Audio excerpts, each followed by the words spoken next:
La temporada de Blue Protocol va a llegar el 15 de enero y el equipo de Bokura ha respondido a la comunidad.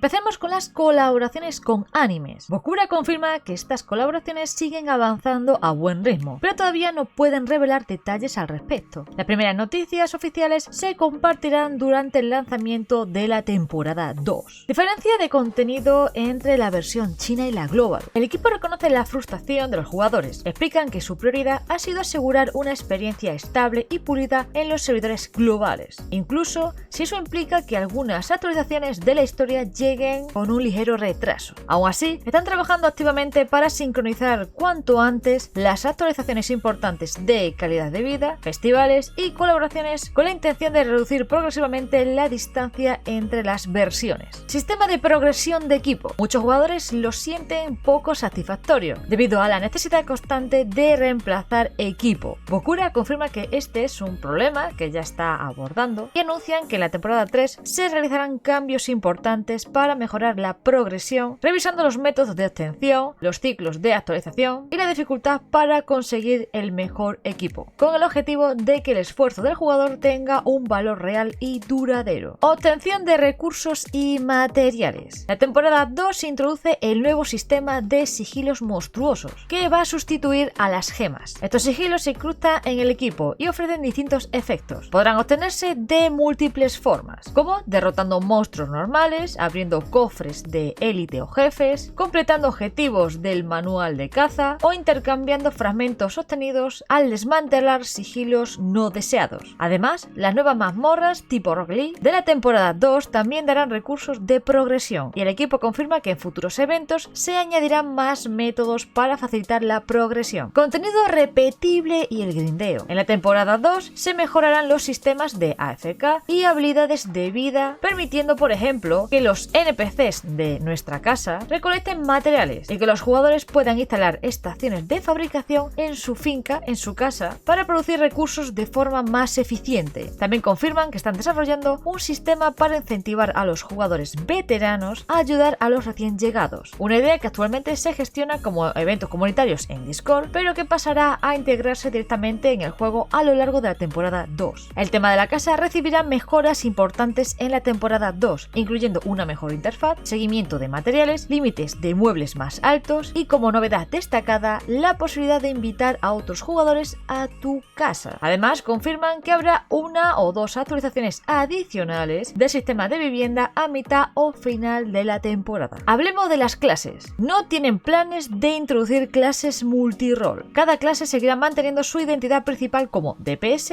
tanque o sanador. Los estilos de juego se ampliarán, pero sin cambiar el rol base de las clases actuales. Los estilos totalmente distintos llegarán como nuevas clases en el futuro, como por ejemplo un estilo de doble empuñadura centrada en agilidad, velocidad de ataque y suerte, que se asignará como una clase de doble hacha. Esta es una clase que próximamente veremos en el juego. Emparejamiento y buscador de grupos. Bokura reconoce que el sistema actual presenta problemas, especialmente al gestionar un mega servidor global, y asegura que están trabajando para optimizarlo. En el tema de los servidores europeos, el equipo es consciente del alto ping que sufren muchos jugadores de la Unión Europea. Desde el lanzamiento se ha preferido jugar en servidores unificados, pero Bokura está evaluando seriamente la situación y no descarta posibles divisiones regionales si eso resulta beneficioso para los jugadores. Personalización visual. Bokura sabe que la personalización es importante en un MMO y explica que, aunque existen limitaciones técnicas, especialmente en los atuendos premium, están explorando soluciones para mejorar el sistema de tintes, así como la posible personalización de efectos visuales de habilidades y apariencias de armas en el futuro. Opciones de cámara. Reconocen que la idea de un modo más inmersivo y dinámico, similar al de los RPG de acción modernos, no estaba inicialmente en sus planes. Sin embargo, consideran la propuesta interesante y recopilarán información de los jugadores para valorar su implementación más adelante. El tema del PvP. Bokura reafirma que la visión original del juego juego es cooperativa y centrada en una comunidad amigable, por lo que actualmente no hay planes para introducir modos PvP directos. Aún así, reconocen el interés creciente de la comunidad y aseguran que seguirán teniendo en cuenta las sugerencias para ofrecer contenidos competitivos que no perjudiquen la experiencia PvE. Y por último, lanzamiento en consolas. Nos cuentan que requiere un desarrollo adicional importante, aunque no hay nada confirmado. Afirman que están evaluando la demanda como parte de su planificación a largo plazo. Para más información, recuerden que tienen un vídeo subido al canal